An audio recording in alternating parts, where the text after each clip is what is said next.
Hello అండి. బాగున్నారా? నేను మీ లక్ష్మి. ఈరోజు నేను ముల్లంగి పచ్చడి, ముల్లంగి ఆకుతో ఫ్రై చేసుకుని అయితే ఈరోజు నా భోజనం అయితే ఇలా చేసేస్తున్నాను.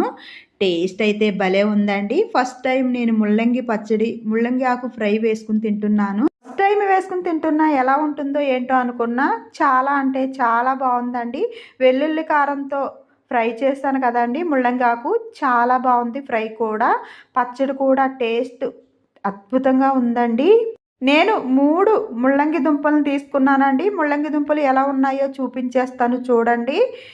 వీటికి ఆకులతో ఇలా ముల్లంగి దుంపలైతే ఉన్నాయండి. వీటిని చక్కగా ముక్కలుగా కట్ చేసుకుని ఆకుని ఫ్రై చేసుకుంటానికి పక్కన పెట్టేశాను.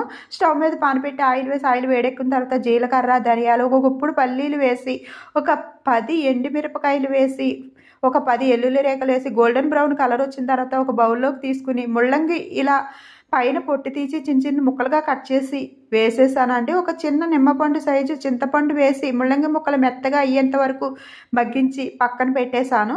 ఒక రోలు తీసుకుని రోట్లో ఏపి పెట్టుకున్న మసాలా అంతా వేసి, రుచికి సరిపడగా ఉప్పేసి మెత్తగా దంచేసాను.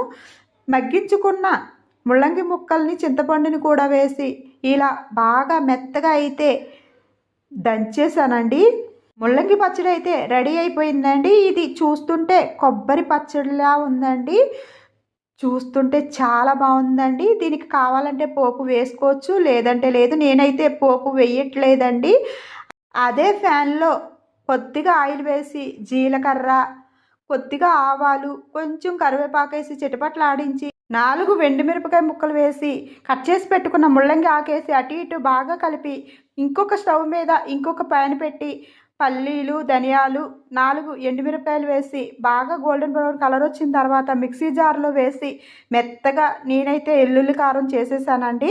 ఫ్రై అయిన ముల్లంగి ఆకులో సాల్టు, కొద్దిగా పసుపు వేసి అటు ఇటు బాగా కలిపి ఎల్లుల్లి కారం అయితే వేసేసానండి. అటు ఇటు బాగా కలుపుతూ ఒక 5 నిమిషాలు ఫ్రై చేశాను. పొడి పొడిలాడుతూ కరకరలాడుతూ ముల్లంగి ఆకు ఫ్రై అయితే రెడీ అయిపోయింది. ఈరోజు నా భోజనం అయితే ఇలా చేసేసానండి. వీడియో నచ్చితే థ్యాంక్స్ ఫర్ వాచింగ్.